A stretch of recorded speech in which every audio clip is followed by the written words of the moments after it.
Hey, I want to try something. So I've been doing this film a day marathon for 160 some odd days now. Looking to watch one found footage film a day for 365 days. And it's insane. It's nuts.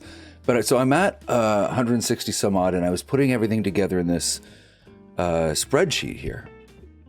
And it started to dawn on me that some of these titles didn't really ring a bell. So what's the point in watching all these movies if I don't even remember them? So what I'm going to do is I'm going to run through them right now with you. Go one by one, tell you what it's about, and give you a quick, should you watch it? And let's see how far I can go before I can't remember at all what the heck this movie was. But I do not know how long this video is going to be. It'll be this long, which means we deserve a proper intro.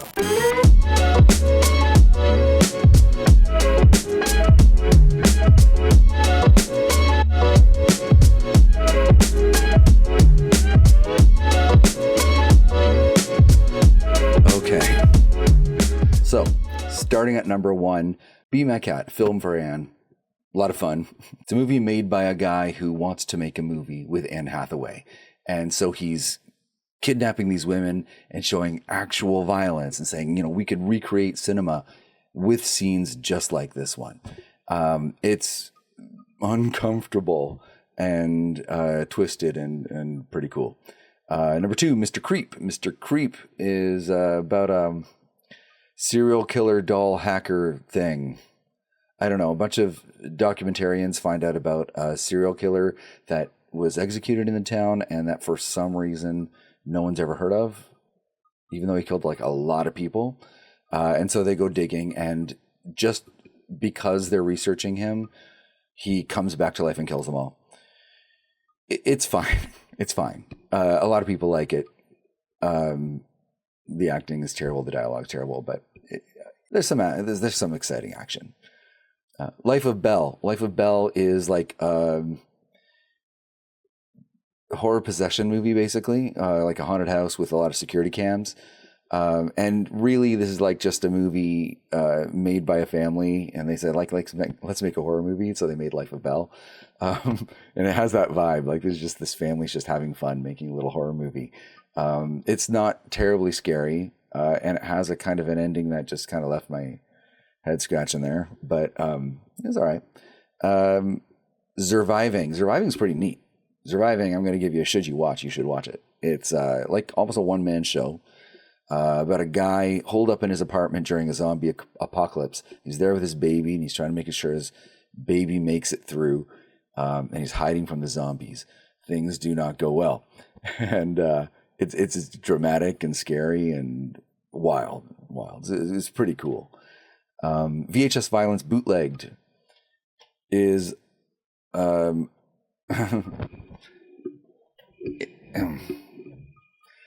VHS Violence Bootlegged is a compilation movie. It's a lot of little shorts. None of them are very good. It's actually really awful. I do not recommend it. I'm just going to leave it at that. It's just very kind of dull, actually, to be honest. Death Web. Death Web is 2 people on webcams talking to each other about some kind of demon that one of them accidentally summoned. I don't really remember much more than that, other than it's very boring. It's just this girl and this guy talking to each other over webcam for the entire movie. And at the end, there's some AI-generated spooky face. Yeah. Death Web's not good. Chest, however, is awesome. Chest is like an underrated gem about a documentarian crew going out into woods looking for a fabled chest that's supposed to contain a demon or something. And there's actually some interesting plot twists and turns. The bad guy is not just the demon, and the bad guys aren't necessarily bad. I'm not going to give away more than that. Just see the movie. Chest is great. Boring title, but see it. For Jennifer is, oh, I'm in trouble. Okay, I think cause there was like 4 Jennifer movies. For Jennifer, from Jennifer, for Jennifer.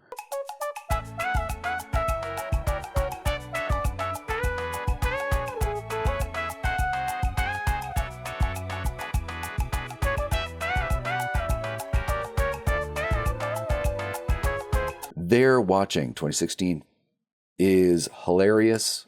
I really enjoyed it. But it actually has some creepy moments in the first bit.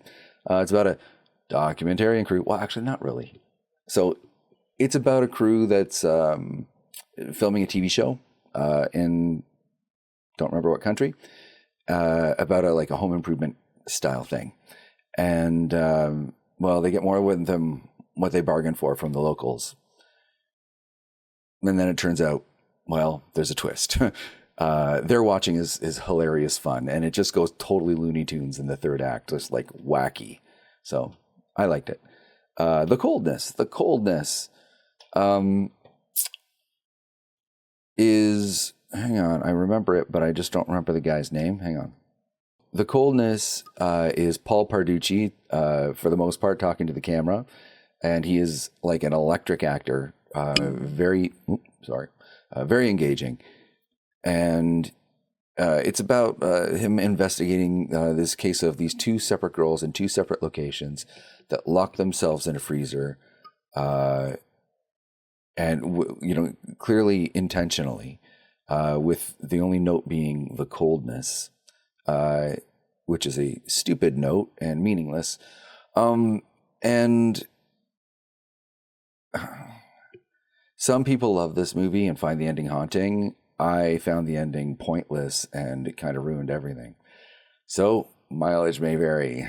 Don't go by my recommendation on that one, but if you're on the fence, skip it, because I hated the ending.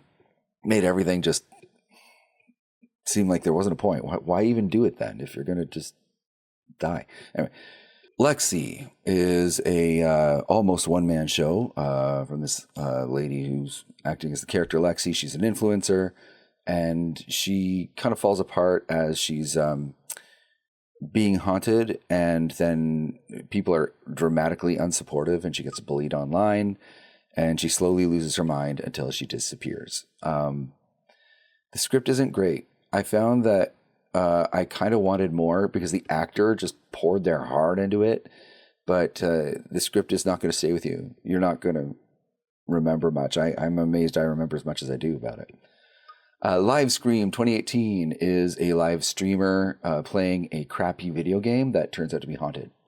And, I didn't mind it, but most people found it pretty darn boring. So just heads up there. I'm going to leave it at that. Dybbuk Box, the story of Chris Chambers.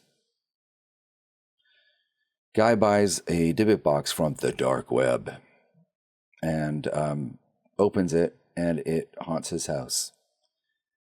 And then at the end, I guess he goes and lives with his mom. I think that's like the big takeaway at the end. Spooky. Don't watch it. Charman. Charman is a hilarious comedy about a couple of boobs who these guys who are trying to make a documentary out of nothing, out of the legend of some vampire in the area, and they accidentally summon an actual local legend called the Charman, and then when they find out about him, they find out they've also done everything that it would take to summon the Charman by accident, and then they get haunted. The haunting doesn't make any sense, like the way it manifests doesn't have anything to do with the legend of the Charman, but it's creepy enough, and the guys are hilarious to watch, so it's fun. Real Cases of Shadow People, the Sarah McCormick story, is about a group of people on a road trip. It's a bunch of kids on a road trip. Oh yeah, and they're doing a documentary about shadow people, blah, blah, blah, but that's barely in it. It's like a little interview, they get away from it. Little interview, and then they're back on the road, and you're seeing a bunch of college students pal around and try to convince you how cool they are.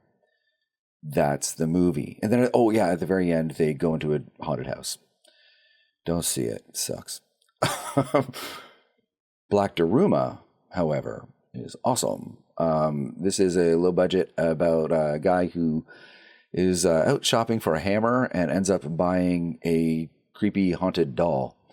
And he starts calling it Mr. Lucky and loses his mind as he carries it everywhere. The whole movie is filmed from the perspective of the doll. Does that make any sense?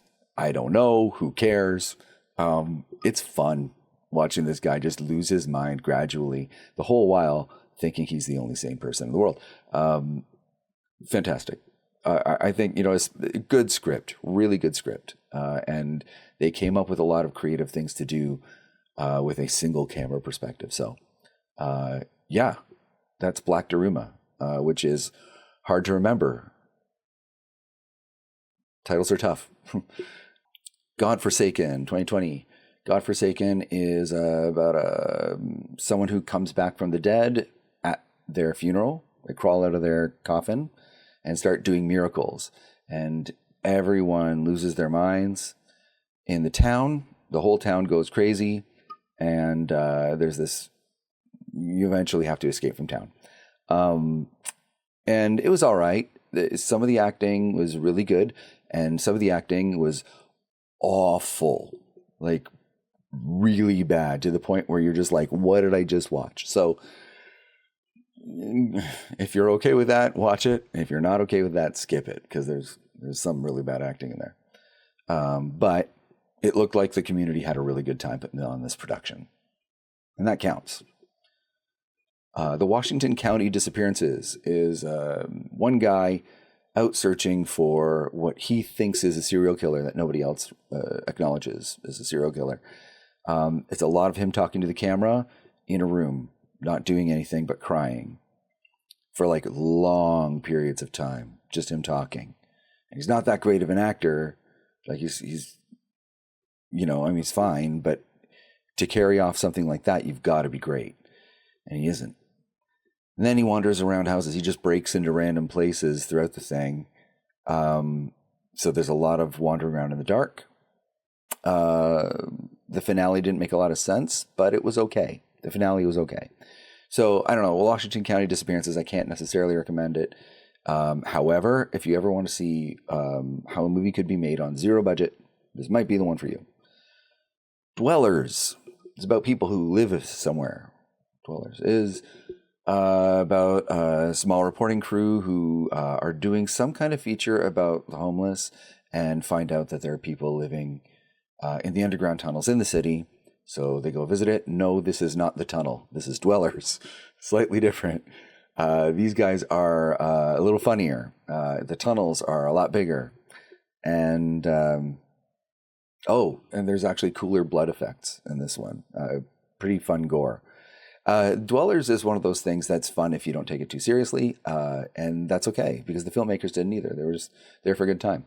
So, yeah, it's all right. Check it out. Ghosts of Hiroshima, or Hiroshima, I do not know which way to pronounce that word, is about a guy who somehow comes in from the States and inherits a small house in Hiroshima, I don't know. And it's this small house in the middle of nowhere. It's haunted, and spooks happen. It slowly escalate. People really love this movie. I liked it, actually. Wasn't too bad. Definitely has that low budget vibe. But it also has this sense of people having a lot of fun. And what's fun about this is the director and this small group of actors go and do other movies too, all together. So you can see them in other things. They will be later in this list. I will mention it. So if you like Ghosts of Hiroshima, there will be other things to watch too. I liked it overall. It wasn't perfect, but there were some fun, spooky moments in it, actually. Pretty fun, spooky stuff.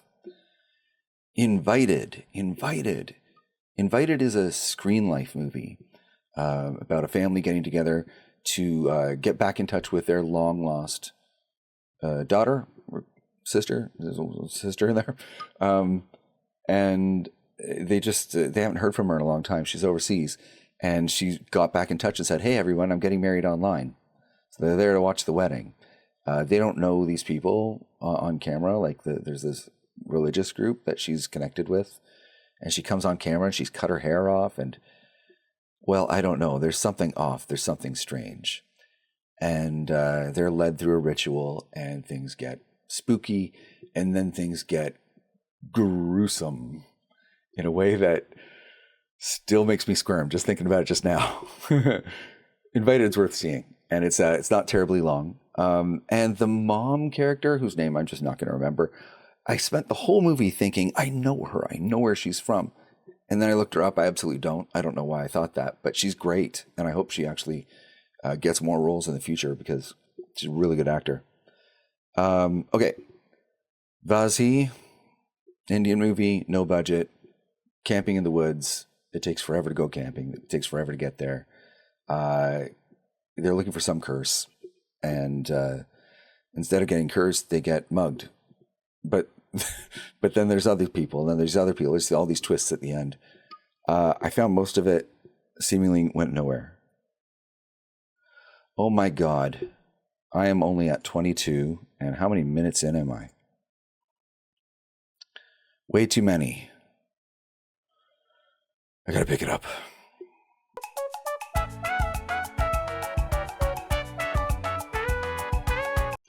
ICU, number 23. ICU is... Oh no. I don't remember what ICU 2019 is. Oh no, okay, what is it? I give up. What is it? I'm looking at the poster. I still don't know what it is. Video blogger records his new relationship, a series of disturbing murders. I still don't remember this, like, at all.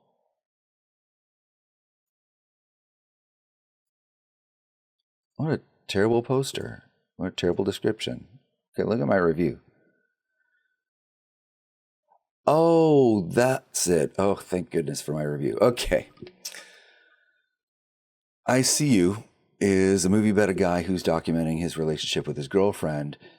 He has a roommate that also kind of meddles a lot and is kind of a real dick.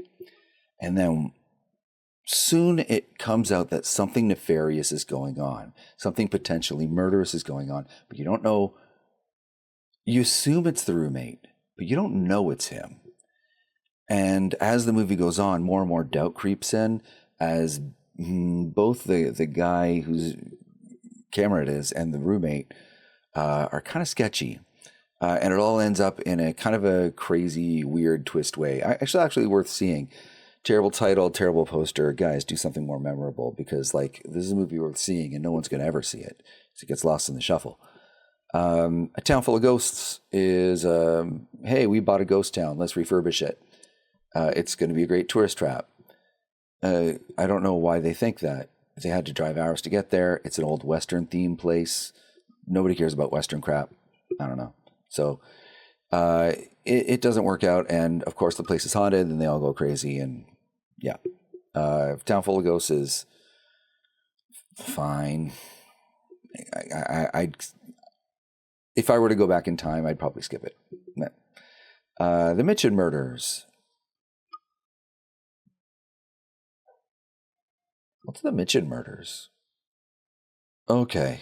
Oh, the Mitchin Murders. Now I remember. Okay. So it's the 90s, and they're doing a documentary about a bunch of murders that happened a while before then.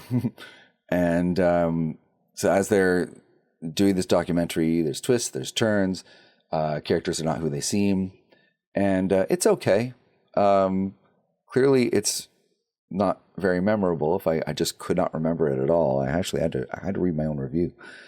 But it won't offend you. And the one neat thing about it is they're a very 2024 attempt at being 90s. You know, if you're a Gen Xer like me, you'll watch this and you'll be like, these guys do not know what it was like in the 90s at all. But they're just tossing in a bunch of 90s stuff. It's almost adorable. but yeah, anyway. Himalaya is a low-budget movie by the same people who did Ghost of Hiroshima. And it is about... sorry, I should stop clicking here. Okay. Himalaya is about a group of people who are investigating a Yeti. They call it something else, like a snow demon or something, but it's Yeti. So there's a base camp. There's a bunch of people doing talking head interview stuff at the bottom. And then there's one guy near an ice cave where they think the Yeti lives. And then a guy climbing into that ice cave doing live broadcast. And he's wild. He's losing his mind as oxygen slowly gets thinner and thinner. And he starts hallucinating. Or is he hallucinating? Maybe it's a ghost, and it goes crazy. You end up seeing a Yeti at the end, and it's like they found a Harry and the Hendersons costume and then just spray painted it white. It's hilarious and fun. Like, it's bad, but in every way that makes it better. I don't know how to describe it any more than that. Himalaya is worth seeing. Himalaya is fun. See it, and again, same group as Ghost of Hiroshima. Daylight. Oh yeah, Daylight. Daylight is that high production value, like really professional, really polished looking movie about, I think he was like a serial child abuser or something. Yes. Like an evil priest or something, that's been molesting or killing children. I know there's ghosts involved. I don't remember the whole thing, to be honest. Here's the thing about Daylight. The thing I do remember is that it was confusing. And a lot of the time they would say key plot points very quietly to each other and then never repeat that line. And they would just react. So all of a sudden they're talking, and then they start yelling at each other. And you're like, what? What did I miss? Daylight's a tough watch for that reason. Not bad. It's a gorgeous looking movie, but I wouldn't go out of my way to see it. Blood Mountain. Oh, Blood Mountain. Blood Mountain is awesome. Okay, so Blood Mountain, group of mountain bikers making their way down the mountain. One of them disappears, so they go back looking for them, and foul play. So they're on this mountain looking for him. They can tell something bad happened to him. It is not supernatural, but it is a thriller, and it's a really good thriller with a great twist at the end. I don't know if it's a believable twist, but it was a good one. Really good. And lots of great chase scenes. The only problem with Blood Mountain at all is the camera shaking constantly, like the worst shaky cam ever. If you can stomach shaky cam, see Blood Mountain. It's amazing. But otherwise, careful, skip it. I'm Haunted is a no-budget feature from a YouTuber who's making videos about being haunted. It's kind of directionless. It's sort of like, well, here's another spook. And then after kind of doing entries for a month, it seems, they just sort of said, hey, do you want to be in my movie? Okay. And then they added another character. It felt very improv. It wasn't bad at all, and it's free to watch on YouTube. So it's not a waste of your time. But it wasn't amazing either. So, I don't know, check it out. It's all right. They made a bunch of sequels, too. So if you like I'm Haunted, people liked it enough that they made more. Lured is that movie about a guy who meets a girl online, and she invites him out to her little village in the middle of nowhere. And the little village is abandoned. And it looks like that set from every Kung Fu movie ever, like a dojo set. It's actually kind of a gorgeous place. And, it's haunted, and you see spooks. And clearly this woman is evil or possessed or a ghoul or something. And he ignores all the signs because she's hot. He deserves what he gets. Just Jesus Christ. Lured is all right. If you like gore and if you like creepy, dark moments, Lured is okay, just as long as you don't care about plot. Savage Land is a fan favorite. People love Savage Land. And plot is there one day an entire town of people got slaughtered, and they blame one guy. Most of the movie is about people expressing their prejudice against Mexicans coming across the border. I would say at least 70% of the movie is people talking about that rather than the actual events that happened in this town. And that annoyed me, and I didn't enjoy the movie because I was just waiting for them to just okay. Can we talk about all these dead people, please? But instead, spent all this time. I don't know. I'm not American, so maybe that matters, because the thing is, people love this movie. I am in the minority here. People love Savage Land, and legitimately, there's some amazing, amazing photos that came out of this movie. Some incredible scenes of haunting, haunting imagery. So you should probably see Savage Land, even though I thought I'm just annoyed. Hashtag missing couple. Hashtag missing couple is an influencer couple who buys a cabin in the woods. Guess what? You're never going to believe this. Haunted. I know. I gotta sit properly, man. Anyway, the things that happen in hashtag missing couple all seem to have like some sort of like symbolic meaning, but that symbolic meaning is nothing. Like it all seems symbolic, but of what? I don't know. It's okay. Oh, and there's a plot twist involving a bearded guy who goes to the house later after they've already died. And he's suspicious right away, and you're right to suspect him. But there were spooks. Okay, this title is a weird one. 11/23 to 9/59, also known as Project Angst 2018, is awesome. It's a group of students who are going into a like an abandoned bunker, and they're challenging each other to face their worst fears.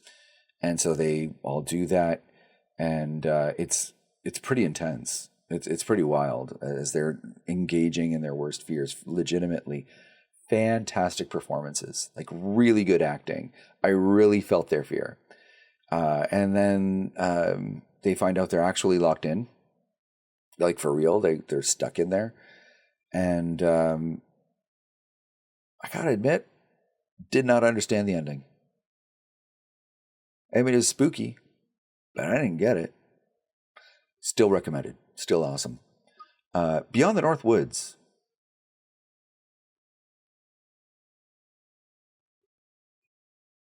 Is that the one?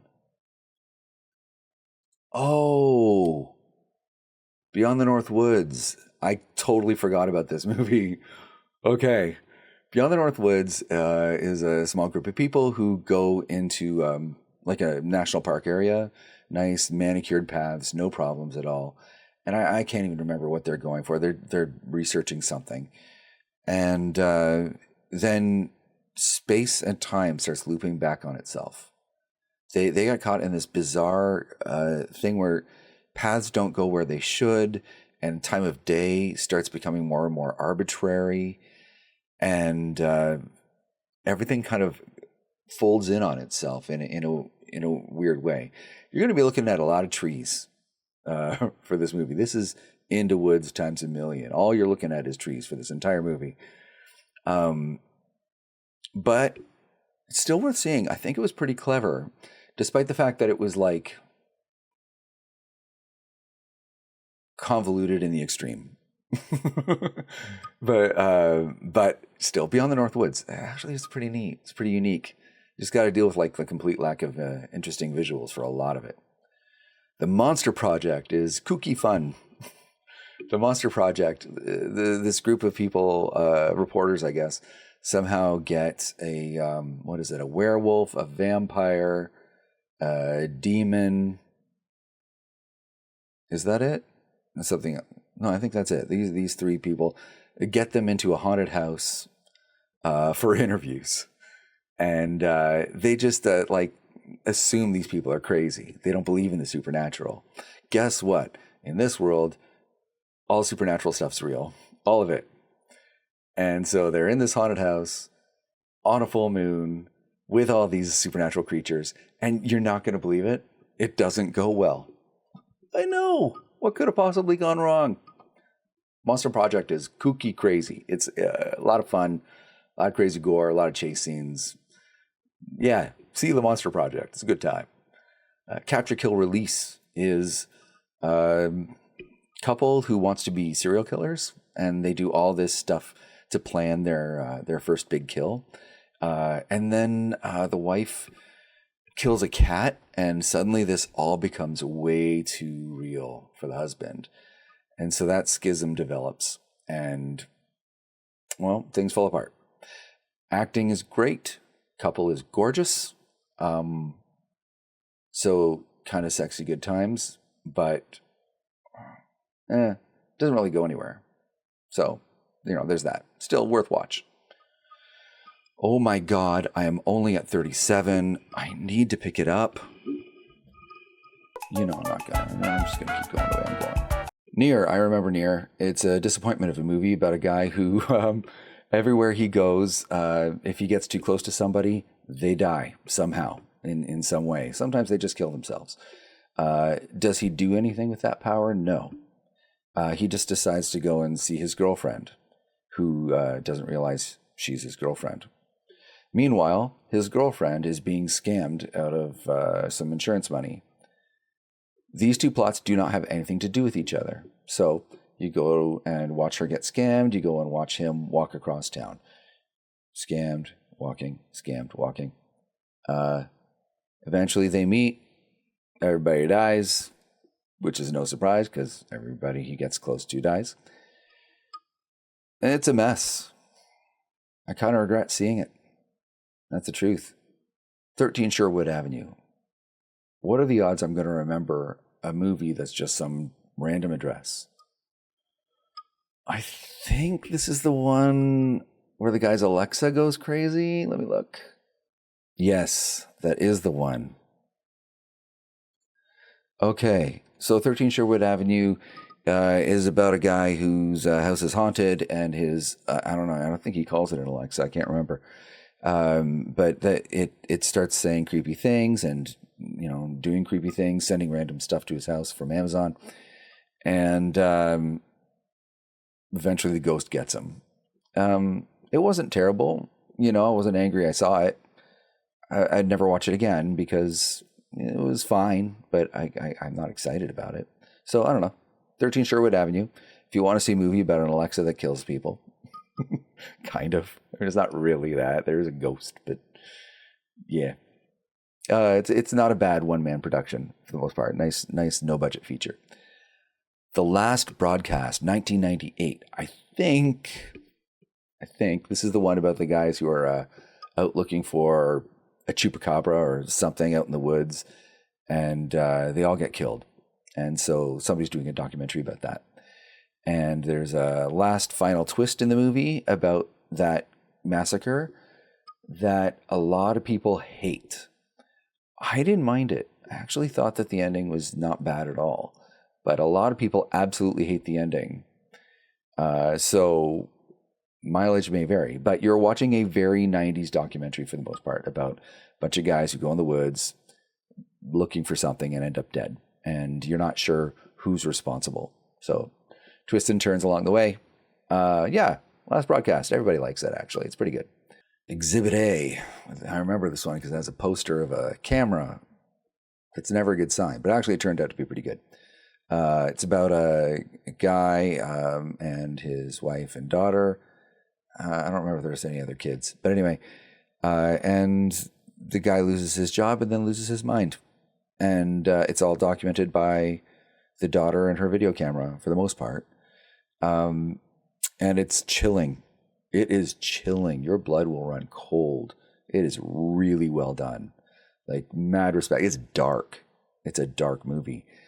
So if you're up for something dark, watch Exhibit A. And if you're not ready to feel like crap, avoid it for a little bit because it's good. It's good. So good. It'll make you feel terrible. The McPherson Tape, 1989. That's the kind of independent alien feature that was, it's just a family getting together for dinner and then aliens land. And it's really effective and really raw. And the fact that it was done in 1989 really gives it something. The rough nature of the video. And they really did a good job with the aliens, except for near the end, it's sort of like, cheap masks. But but up until that point, I think they really they rocked it. McPherson Tape is actually really good. Okay, The Houses That October Built. A lot of people complain about road trip movies. I loved this road trip movie. The Houses That October Built is a group of people who are touring haunted houses. And they're just doing a documentary about haunted houses and extreme haunts, looking for the scariest haunted house they can find. And so they're tracking down this one particular legendarily scary haunted house the whole time. They're on the hunt for it. As it turns out, that haunt is looking for them too. And you get the ultra scary ending. Super enjoyable. 90% of people who watch this movie will just enjoy the hell out of it. It's just a good time. It's fun to tour the haunted houses. It's fun to meet these people who do haunts. A lot of eccentric people out there. And it's just enjoyable. And yeah, the ending is absolutely scary. Absolutely scary. They really did the scares really good. Okay, here's the problem. VHS 94. I get all the VHS movies mixed up in my head. So I'm just going to say this. All the VHS movies are worth watching. They're all compilation movies, so lots of shorts. The VHS 94 was one of the good ones, one of the best ones, because it's, at this point, my list. But we'll talk a little bit more about VHS Viral, because it's a special case. So when we get there, we'll talk about it. But I'm just going to give myself a mulligan and say, I don't remember this one, and we'll leave it at that. You can look up 94 and see if it's any better or worse than any of the other VHS movies, but they're all worth seeing. Just not VHS bootlegged. That's not part of the official series. Afflicted. Afflicted is a fantastic movie about a guy who goes on a date, gets sick, and it turns out that sickness is giving him superpowers and the need to avoid sunlight and a desire for blood. Gee, what could be going on? It's very good. Really good acting. Great script. Fun twist at the end. I really like the twist at the credits. Yeah, it was good. Sort of really open for a sequel. I cannot believe there was never an Afflicted 2, because it begs for one. It really does. Horror in the High Desert, Minerva. I don't know why I reviewed this one before the first one, but whatever, who cares? So Minerva's the second one, and it follows two different people who disappear, and there goes into detail about their disappearances. One of those people happens to be Minerva. I do not know what the other person's name is, and I don't know why the movie's named after just one of them. I suspect they were just going to make it about one of them and then realized they don't have enough footage, so they just did more about another person. Anyway, it's okay. I barely remember a single thing about it, except that it's, for the most part, a couple of people wandering around in the dark and in the desert and being stalked. And then someone gets them. But it's enjoyable enough. It's pretty good. VHS 2 is the only thing I remember about VHS 2 as opposed to any other one is that I remember it's my favorite, but I don't remember why. I don't know. See VHS 2. The Medium. The Medium is my favorite movie in this list. I am 160 some odd movies in. I've been talking for I don't know how long, and I'm only at 47. But The Medium, yeah, I've seen over 100 movies since The Medium, and it is still my favorite on this list. So there it is. At first, it feels like a very real documentary about a small village and the shaman that works there. And then you start to learn a little bit more about her family and the heritage. And then there's a little bit of trouble, a little bit of problems. And those problems slowly escalate and escalate and escalate. It is so gradual and so subtle that by the time you end up at the end where everything is so completely over the top and insane, you just don't see it coming. You don't see it coming at all. And there's so many chilling, terrifying moments throughout this movie. The Medium was fantastic and artistically done. Like, it's gorgeous. I cannot recommend it enough. Disturbing, frightening, but also beautiful, beautiful, beautiful. The Medium's precious to me. I love it. So please do see The Medium. The Lost Footage of Leah Sullivan. It's a meaningless title. Like, that could be anything. Anything could happen in this movie. This could be about checkers. The Lost Footage of Leah Sullivan. Come on, guys. Anyway, so I remember it, though. This is a not bad movie about a would-be reporter who goes into town to do a story about a serial killer from way back in the day, or a mass murdering or something. I don't remember the premise, but she's researching a bunch of killings or disappearances, and she hooks up with the local cop pretty quickly. I guess they knew each other when they were young, and it's very cute. It's just very cute as they kind of get to know each other, and anyway, and it goes in the direction that serial killer investigation movies typically go. But despite the lack of surprise, there is something charming about The Lost Footage of Leah Sullivan, and most people love it. So see it. The Conspiracy. I was so excited to watch this movie because I used to be a big conspiracy nut, and then I watched it and it was just okay. But basically, The Conspiracy is some guys investigating a secret society, and then they fall down the rabbit hole. They go to a secret ceremony that's run by the secret society, and what happens at the end is up to conjecture. Either you're seeing an accurate representation of what happened, or the secret society knew about this whole documentary the whole time, and everything's highly manipulated. And that question left at the end intentionally is rare. Actually, it's a rare thing to leave the audience with something like that. So, just on the principle of that, it's worth seeing The Conspiracy. Having said that, it's not as clever as I was hoping. I don't know. I just was hoping for more. Willow Creek. Hang on a second. It is too hot in here for a sweater. Willow Creek is a Bigfoot movie, and it is very, very boring until the end, and then there's a chase scene. I thought it sucked. Many people love it. So, I think the dividing line entirely lands on how big of a Bigfoot aficionado you are. You have to be a Bigfoot fanatic to really be into this movie. I just found it dull as hell. But, a lot of people love it. So there it is. I'm just going to leave it at that. The Den. Okay, The Den is a Screen Life movie. A bunch of people get on camera and then end up getting killed. But which one of those is this? Oh, I take it back.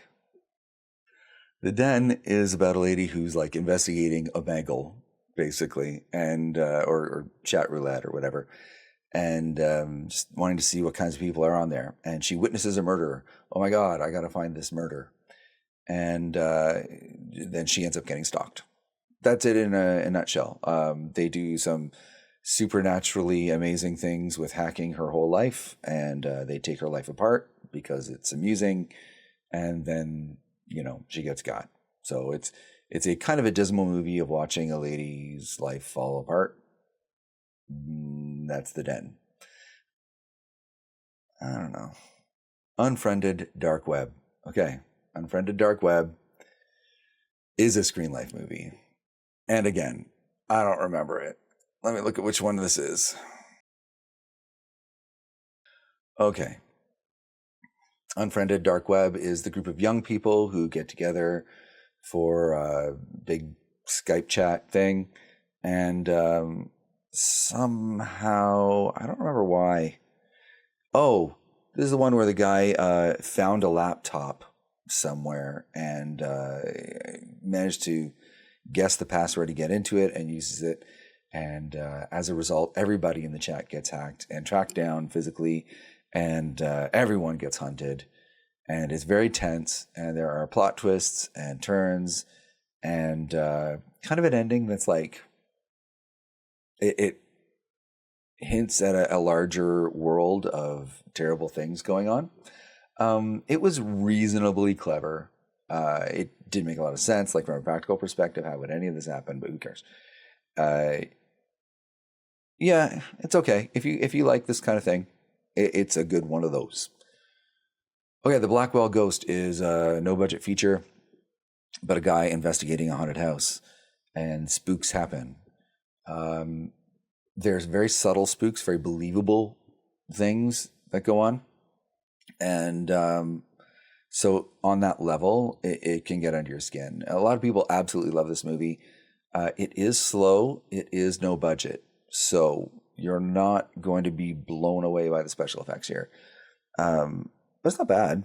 Blackwell Ghost, and it's like the first of like 8 movies, which I haven't watched any of the sequels. I'll have to get to that someday. I'll do a whole series. One Cut of the Dead. One Cut of the Dead is a tricky movie to be called found footage. I'm just going to cheat and call it that because on the surface it's found footage, but there are layers here. So more and more is revealed as having been set up as you go along. And then near the end, the last bit is not a found footage movie at all. So it's a cheat, but it's a comedy, a zombie comedy, and it's a lot of fun. And it's more than anything about the things that can go wrong during production of a film. And it's hilarious and awesome. One Cut of the Dead is just a good time. You're just going to have a good time watching that, no matter who you are. Paranormal Activity 3. So I'm doing right now I'm doing the Paranormal Activity marathon right now. But I did watch this way back at number 55. Oh my God, I'm only at number 55. This movie, this isn't going to work. I can't do this. Just keep going. So anyway, Paranormal Activity 3 is a prequel to the prequel. And it's a small family, and they have security cameras all over the house. I can't remember why. And the house gets haunted. And some of the effects are really good. And it's actually a really enjoyable movie for most part. Like, it's sweet and fun. Even the spooky stuff is sort of fun and sweet until it's not near the end. And I highly recommend it, actually. Paranormal Activity 3 was a really good time. In context of the other movies, I can't tell you for sure because I've really only seen the first 2 at this point, but it's definitely better than those first 2. I will tell you that. So Paranormal Activity 3, if you don't watch any of the movies at all, watch that one. It's good. Digging Up the Marrow is a low-budget creature feature that's seemingly just built around a guy who is really good at making monster prosthetics. And so they said, let's just make a movie with a bunch of monster stuff that I have laying around. They made Digging Up the Marrow. The plot is barely there. It doesn't make a lot of sense, but there's some fun performances. And also large, boring parts. So you're going to have to wait until like halfway through or something for anything interesting to go on. Anyway, and then there's like this spooky ending. I have to admit to liking it because of the monsters. There are monsters in there that don't do much, but when you do see them, they sure are cool looking. If that does it for you, watch it. Leaving DC is a zero budget movie about a guy who buys a house in the woods and it's haunted. And it's very quiet and very slow, and I loved it. I've watched it twice now, and it's really excellent. Second time, I didn't enjoy it as much for some reason, and I can't put my finger on why. Because it's not like a twist and turn movie, but it's still good. However, having said that, if you wanted to be able to see the ghost, if you needed to see something spooky, that's not in this movie. It's a very subtle movie, so skip it if you need something a little more on the nose. Like the next movie, The Poughkeepsie Tapes. The Poughkeepsie Tapes is about a bunch of video cassettes that were found from a serial killer documenting the way he tormented and killed people and the horrible treatment he put one woman through more than any. I found it chilling and frightening. Some people just find it disgusting torture porn. So it is a brutal movie, and if that's not for you, respect, skip it. But if you're okay with managing that, it's really an interesting movie as far as what it says about exploitation and about people's needs to learn about serial killers. So it's interesting. Late Night with the Devil 2023. I was so hyped for this, and I ended up not liking it much. And I don't know why. So Late Night with the Devil, there's a talk show. They're interviewing a possessed girl. There's a skeptic. There's a psychic. And everything goes crazy. I don't know how to tell you apart from that. The hypnotist hypnotizes the audience and the audience at home, including you. And that part's fun. But I don't know. It was fine. I thought it was going to stay with me forever, and it ended up just being kind of okay. It was inspired by the next movie, Ghostwatch, 92. And Ghostwatch is incredible, especially if you watch BBC, especially if you watch BBC in the 90s. It used the real newscasters of the time, real BBC celebrities, and made you hunker down for a boring show about some haunted house that you know you're not going to see anything, but then you do. And it reaches right through the TV at you. It is not literally, but but it's fantastic. Ghostwatch is a legend for a reason. You have to see Ghostwatch. Final Prayer, aka The Borderlands, 2013, is about a haunted church and a group of people from the church or from the diocese or whatever. I don't know. Anyway, they're trying to debunk the haunting or the miracle. Maybe there's a miracle. I don't know. One or the other. So they're there to debunk the whole thing, and spooks happen. Brutal twist ending when you find out what's really going on. It is still supernatural, but it's supernatural in a way you don't see coming.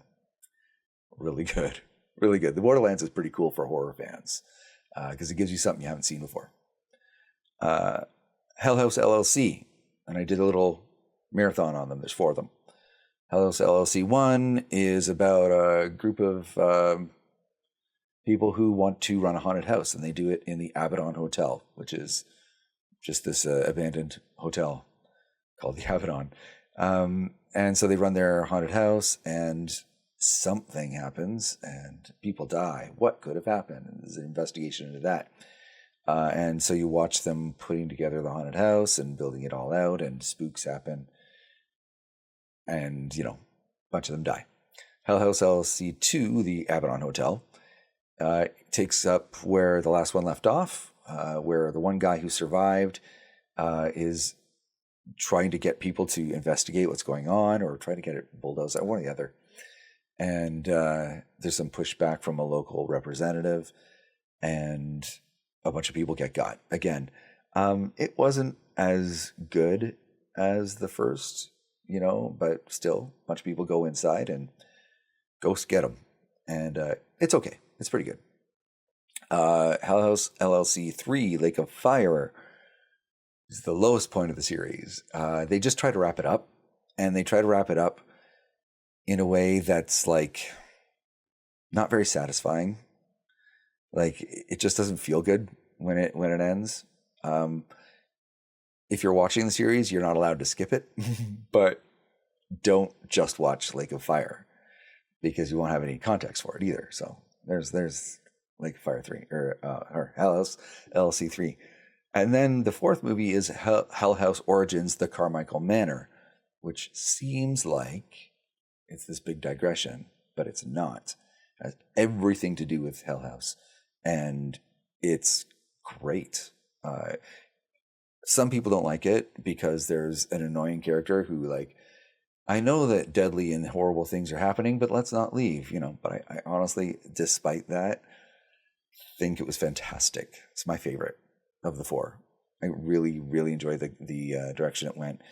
There's a final shot in the movie that they should not have included. It's terrible. It ruins one of their monsters. But setting that aside, I really love the movie.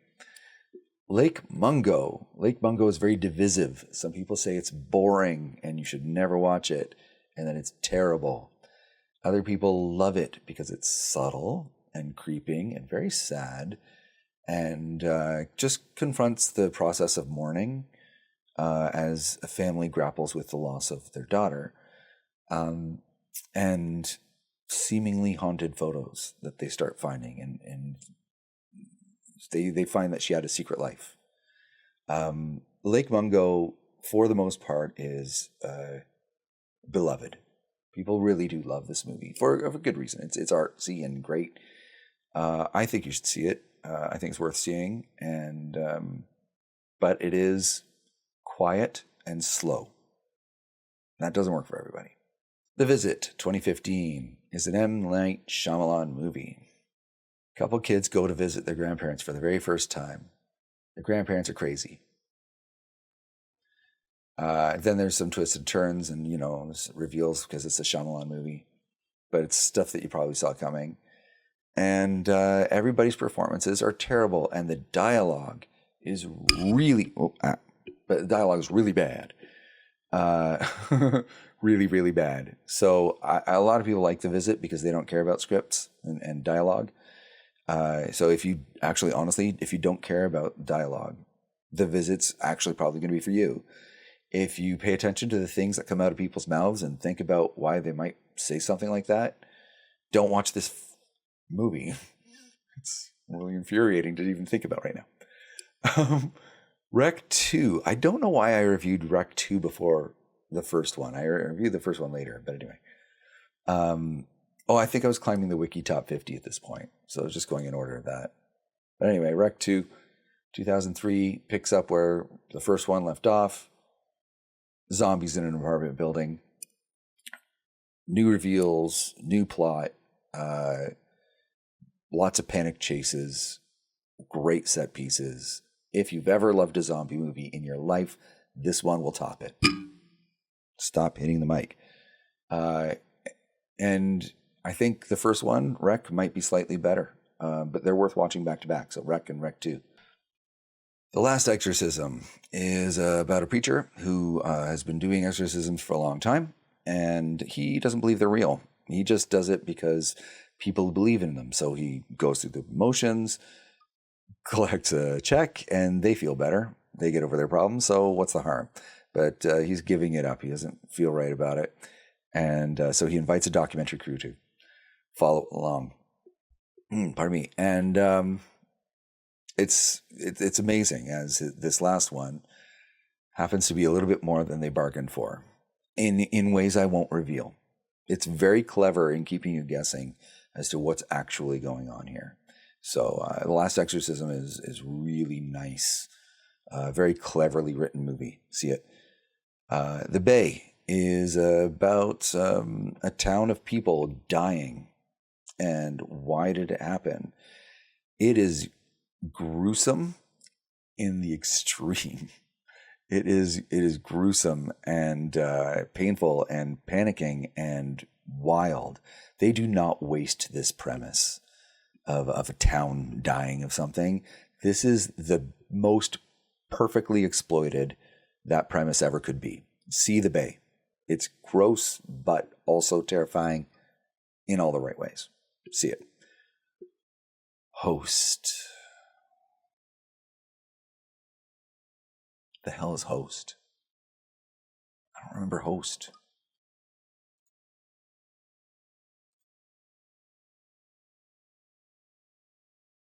That's the poster? What is that?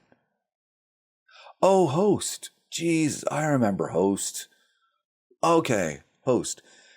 So, it's a Screen Life movie. A bunch of friends getting together to do a seance with a psychic. However, before they've even started, there's a hint that one of them is experiencing ghostly activity. So maybe that's the reason that everything goes so far off the rails and everyone gets haunted in the most interesting of ways, and surprising of ways. Host is a good time. It's not a deep movie, but you're going to enjoy it. If you've ever, if my description at all caught your interest, watch Host 2020. The Tunnel, 2011, is an Australian movie about a bunch of reporters who want to do a story about people who are disappearing in the underground tunnels of Sydney, and no one will talk about it. So they go down there and they basically just make a huge racket while they're down there to find out what's killing everyone. And you're not going to believe this. Whatever it is, it comes to kill them. Who'd have thought? I mean, they didn't plan for that at all. Anyway, it's tense and scary, but also irritating. Like, they scream at each other, "I think we lost him!" Like, what are you doing?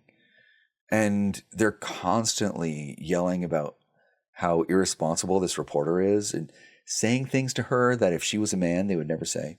It's a very sexist movie. Like, I never think about this. Look, I liked Be My Cat, all right? But this movie, The Tunnel, this is sexist. So people like it. It's a fun, tense romp through the tunnels under Sydney. See it for that reason, but it pissed me off. All right, finally I get to Horror in the High Desert. Horror in the High Desert is, I actually made a whole video about this and I have not published it. I don't know if I will. Still on the fence about it. Anyway, it is a movie about a guy who disappears in the desert one day, and then his stuff gets returned anonymously, and you start seeing footage that he's recorded.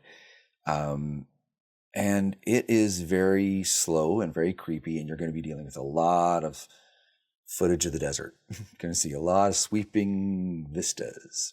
It is slow. Also really good. But if you can't handle slow movies, you will hate Horror in the High Desert.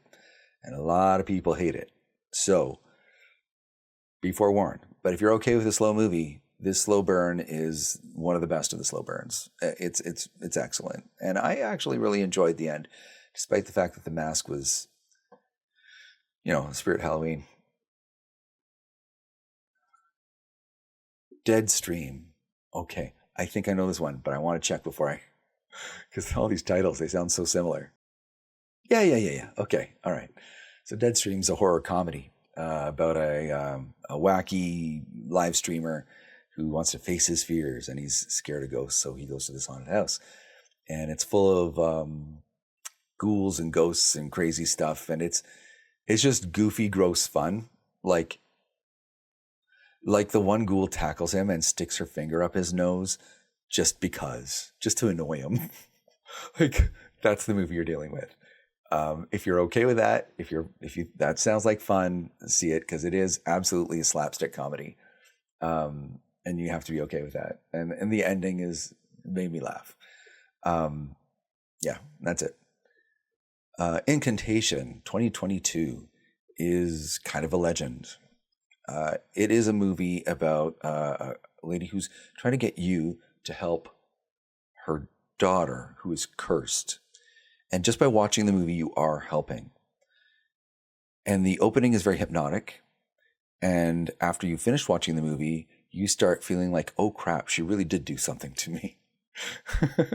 Very clever, great twists and turns, amazing sets.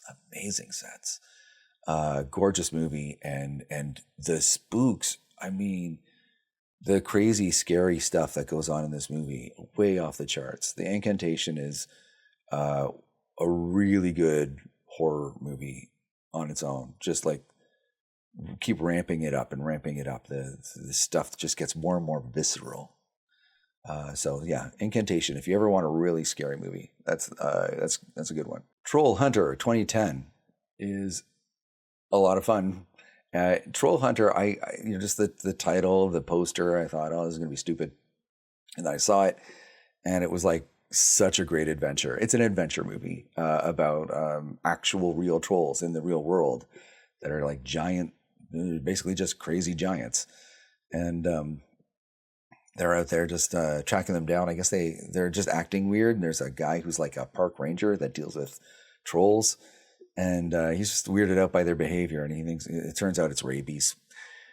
So he's got to deal with all these very upset trolls. And it is it's crazy, really crazy adventure. It's a lot of fun. I would say fun for the whole family, but some of it's really gross too. But still, yeah. If your kids are okay with gross stuff, this actually might be all right. Noroi the Curse, 2005.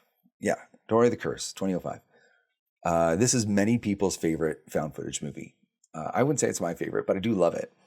And it's an investigation into a woman who is seemingly cursed and strange things happen around her. But even when she's not there, there are strange things happening that are seemingly connected to her, even though she's not even interested in the people that are being affected. Strange psychic worms, invisible psychic worms, which sounds ridiculous. But this movie gets under your skin. It feels so real. I think that's what it is. And it's very complex, lots of twists and turns. So if you ever want something that feels grounded, but very supernatural at the same time, Noroi the Curse. It's very good for that. Butterfly Kisses is a movie about a guy who's trying to make a profit off of the found footage he found of a group of students who are investigating a ghost that gets closer every time you blink and then kills you once he gets right up here. It's mostly about him. It's about him trying to make money and no one believing him. Everybody assuming he faked the footage and him getting more and more frustrated and his life falling apart. And oh yeah, the ghost is real. And oh yeah, eventually he gets haunted by it. But, those are asides. I mean, parts of it are genuinely frightening, but you're just going to have to deal with the fact that most of the story is about this guy struggling to succeed and it not working out. That's most of the movie. The Taking of Deborah Logan is a chilling movie. What do I even say about this? In theory, it's a documentary crew wanting to follow the mental decline of a woman who's dealing with Alzheimer's, but her decline becomes a lot more rapid, and then her behavior becomes cruel in random ways. And the woman who plays the lead, she will scare you. Like, her performance is fucking amazing. I'm leaving in the fucking here. It needs to be in there. She's fucking amazing. She will just on a dime make you feel all warm and fuzzy, and then absolutely terrified, and then absolutely terrified and all warm and fuzzy. She just controls you as an actor. Best performance ever. So, The Taking of Deborah Logan, see that freaking movie. It's awesome. Gonjiam, Haunted Asylum. Many people's favorite. This is a favorite for a lot of people. And it's a bunch of young people who are going to do a show about an abandoned asylum that apparently has a room in it that if you ever go in it, you will die. And at first it seems like a setup, but then it becomes real. And it's a great haunted house movie. It's a good time. Yeah, a lot of fun. Not much more to say about it than that. Cloverfield, 2008. I don't know what I should say about this that hasn't already been said, but it's a creature feature. A giant monster comes out of the water and attacks New York City, and you get to see the monster bunch, and it looks pretty freaky and pretty cool. You follow a bunch of the most irritating characters ever, especially the main character, who is entirely self-absorbed, and for whatever reason, everybody follows, and they die because of him. I don't understand that part. I hated the characters, but monster was cool, and the run through the city was cool, and there were a lot of neat freaks and scares in it. So worth seeing it for that. Then I got VHS on here. The first one, absolutely worth seeing. Anthology series. See every one of the VHS movies. They're amazing. Wreck. Zombies in an apartment building. So much better than I expected. One little heads up about Wreck. It starts off very slow. It will get you off guard at first. Be patient, please. It is worth it. It is worth it. Creep. I did the Creep and I did Creep 2, one after the other. They're very different movies, although they are about the same character. So, Creep, he invites a guy out to a house in the middle of nowhere, and they go out into woods, and he just wants to talk about different things in his life to the camera, to his unborn son, because he's dying of cancer or something. It turns out he's a pathological liar, and that comes out in many, many ways. But there's more to it than that. And he is just an expert at making you uncomfortable, but uncomfortable in a way that's somehow enjoyable. I don't know how he did it. It's magic. So I don't know. Creep is amazing. And it has this fantastic last act that doesn't go the way you expect and also does go the way you expect. I can't explain it more than that. See Creep. If you haven't seen Creep, it's so good. It's such a unique, one-of-a-kind thing. Creep 2 takes that same character, but he's like kind of lost interest. He's sort of bored. And then there's this vlogger who has this podcast series about guys who are just kind of lonely guys, and she wants to unveil the hidden beauty inside of them. And she's sort of giving up on it because it's just not working out. She doesn't believe in her own project. They come across each other and they connect in a real way. And he reveals himself to her. She assumes he's not being truthful. And it becomes this amazing relationship. It's an amazing movie. Obviously, that can't work out well, but it's a great script. Creep 2 was a fantastic script. And if you like the first, obviously watch the second, but even if you didn't like the first, this movie is different and it's worth a watch, paced differently too. It's really good. As Above, So Below is half Indiana Jones, half Da Vinci Code, about an archaeologist who finds out that there's I don't even remember what she's looking for. Philosopher's Stone? I don't know, something. But they end up in catacombs underneath Paris, and they're like a pathway to hell, but also something that someone built once. And it doesn't make sense. Please don't think. It is on the surface a very intellectual movie with intellectual characters. But if you look too deeply, it's a stupid movie with stupid characters. Why did he bother following her? She was an ass. Anyway, having said that, it doesn't matter. It's an adventure, and it's fun.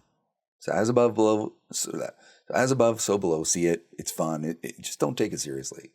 As long as you don't take it seriously, it's a very enjoyable movie. Just don't think too hard. Grave Encounters ghost hunting crew goes to an abandoned hospital and lock themselves in for the night, and then they can't get out. The halls move, the doors won't open, things don't make sense, time changes, so the sun never comes up, and and there's ghosts, lots and lots of ghosts. Grave Encounters is scary. It's pretty good. It's a lot of fun. Blair Witch Project, 1999. Is like the granddaddy of all found footage movies. At the time, everybody really thought this was kind of real. Not everybody, but you could be forgiven for thinking it was real. There was this parallel documentary that came out with it called Curse of the Blair Witch that had all this background about where these tapes were discovered and how they were discovered, and it was amazing. It was a really in-depth website. It was fantastic. So you go in and watch Blair Witch Project, and it just felt like this really happened. And the subtlety of that final shot really sells the whole movie. If you haven't seen Blair Witch Project, you have to see Blair Witch Project. It was the start of a lot of things. Next, Human Hibachi. So I guess I'm done with the Wiki Top 50. Human Hibachi 2020 is a goofy movie about a bunch of people who get chopped up and served as food in some restaurant. And long, slow shots of body parts, like to the point where even if you were shocked, you're staring at it for so long, it now becomes boring. Script is barely existing. Terrible actors. Well, not terrible, but just kind of boring. And honestly, I was just bored. Human Hibachi is just sort of boring. That's it. However, Frogman, all right, you hear the title, you think, oh, that's dumb. And it is literally about a half man, half frog. That's going to be dumb. It's not dumb. It's not dumb. It's actually fascinating. Because for the most part, we're following this guy who's obsessed with like proving that the video he took when he was a kid of the Frogman is a real video. Frogman's real. And they go to the small town, him and his two friends, and they reconnect as friends and they're having a good time. But he's trying to take this seriously. They will not. Hey, buddy. Yeah, here, I'm moving. There you go. Hang on, I gotta pet the dog. Hey, sweetie.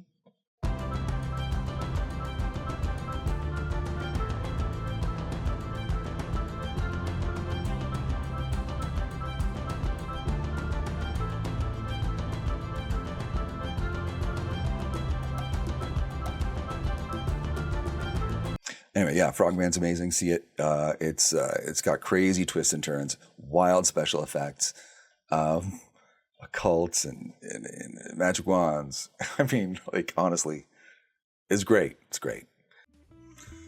Okay, I was gonna stop there, but after walking the dog and looking at this, there's no way I can stop at 90. I'll do at least. I'll get to 100. Let me get to 100. So 91. VHS Beyond, it's a VHS movie, see it, the end. This is one of the good ones. I'm actually curious about which one this is. Is this the one? Okay.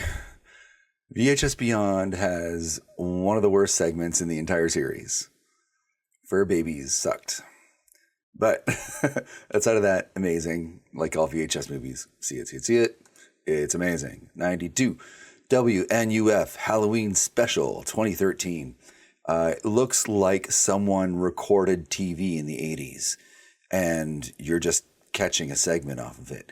You get lots of commercials. It's mostly commercials, honestly, but it is so authentic. It is the most authentic thing I have ever seen.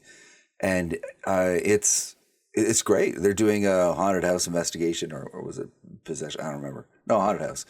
And you know, of course, turns out to be real, but it's mostly funny. And it is so period specific to American television in the 80s. Excellent. Like if you live through that era, you have to see this.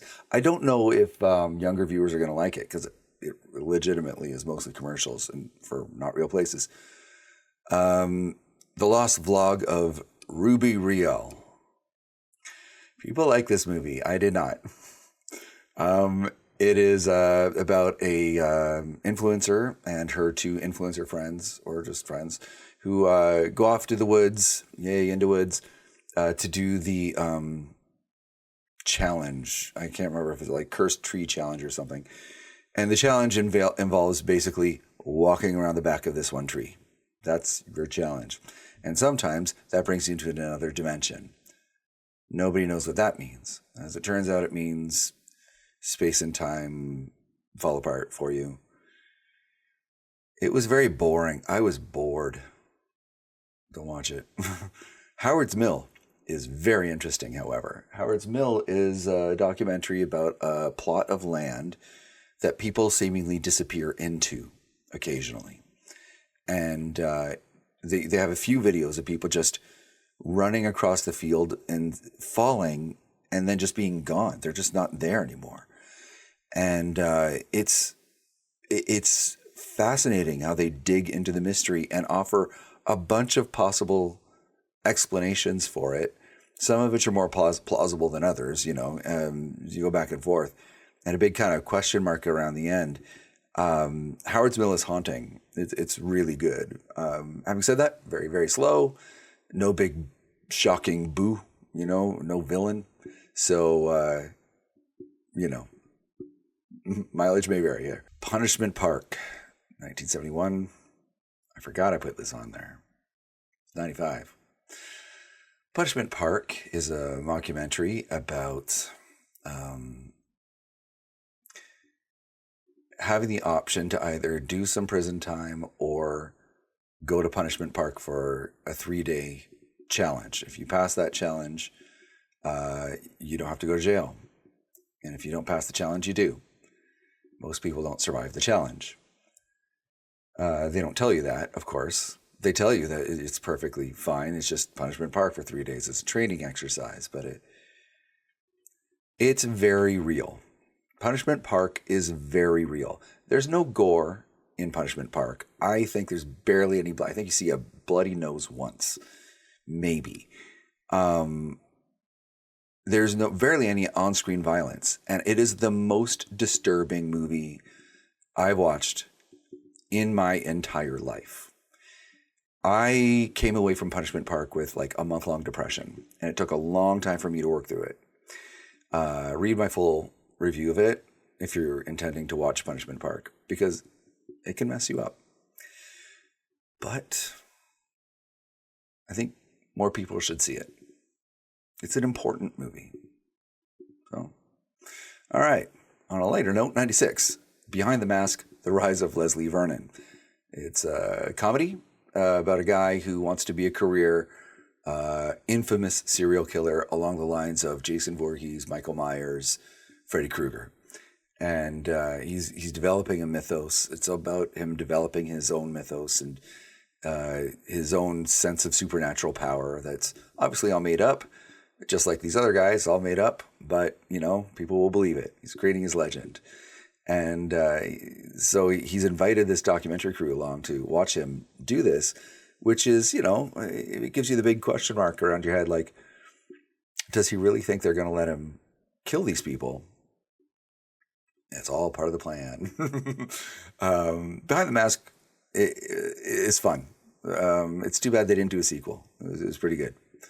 97, Clairvoyant. 2021. I wanted something different. So this is a mockumentary about a girl who's looking for spirituality, and she wants to become a spiritual person, does not know what those words mean.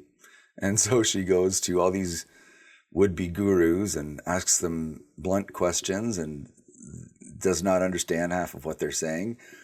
And the beauty of that, I think, is that, like, sometimes she doesn't understand because she's not very smart. And sometimes she doesn't understand because what they just said is bullshit. And the line is razor thin. So it's pretty good. If you've traveled in spiritualist circles, you'll enjoy Clairvoyant. If you haven't, you probably won't resonate with it. You'll find it a little dull. But I really enjoyed it. I found it very satisfying. The Magician, 2005, is a kind of like a prequel to the TV series called Mr. In Between, which is out of, I want to say, Australia. So The Magician is about a hitman, and on the condition that none of this footage gets released until after he's dead. And it's just him going about his life as an independent hitman. And it's cute and funny and also violent and disturbing at the same time. You grow to like him and fear him. And think he's really got to get his shit together. So it's a fascinating character piece. And so that character concept is brought into the TV series called Mr. In Between, which you got to look up. It's friggin' phenomenal. As far as The Magician goes, The Magician was okay, but the TV series is amazing. So go see Mr. In Between. Just Winemaker, number 99. Really good poster for Winemaker. Really gets you to look into it, right? However, the movie's not that good. It's just about a guy who's off to do a vlog thing about someone who makes interesting and unique wines in an interesting and unique way. And since you know you're watching a horror movie, you already guessed how this wine gets made. However, the blogger is oblivious. He doesn't know. And so it's this whole stalking thing. Interesting plot twist at the 11th hour, right at the end there. which I thought made it a lot better, because up to that point, I found it very corny. It's a very corny movie, but yeah, it was all right. Fine. Number 100 is Man Bites Dog. I want to point out that I just said it was fantastic, but it has some of the most horrific things that happen in it that you can put legally in a movie. People walked out on it at the film festival. Massive protests against this movie because it genuinely, the characters do despicable things. So what is it about? It's a documentary crew following a career serial killer, but unlike the comedy Behind the Mask, he just does it to rob people. But he also kind of gets a kick out of it. And he talks about how, a certain day of the month, he likes to kill a mailman because he'll have a lot of checks and cash gifts and things like that. And he, walks you through all these things. But it's also intended as a comedy. You might not laugh too much. Now, the opening scene is pretty funny. He goes into like this huge detail about how many rocks you have to pack into the canvas bag along with the corpse to get it to sink into water. It's very scientific and very detailed. And then he drags this bag out onto this train bridge and he dumps it over the side and the water's that deep. It's like, you dork. But at the same time, he is an absolutely terrifying character. And the documentary crew falls under his spell and they start helping him out. They start helping him out in subtle ways and then more blatant ways. And then eventually they just join him. And that is the point of the movie. It's that as a viewer, you are not separate from this material. You're complicit. And that's the message behind it. It's effectively done. There's a sense of irony to it all. The ending is abrupt and blunt and kind of perfect. And I really think that Man Bites Dog is a one of those hidden gems. I don't know why people don't talk about it more. It's just a brilliant movie, very satisfying. But yeah, disturbing. Like terrible things happen in this movie. I have not even hinted at the depravity they get to. Let your imagination run wild. They go there. I mean, it's not as bad as a Serbian film. But we're not going to talk about that. Ever. All right. That's it. That is the first 100 movies out of my Film a Day. That's the first 100 days of my Film a Day found footage marathon. I can't believe I'm still doing this. I am currently at 160 something. So I've got 200 to go. I guess I'll make another video when I've done up to 200. Maybe. Don't hold me to that. I'm terrible at commitment. There was something else. I am your God now. Join us in hell. I'll bring you to hell.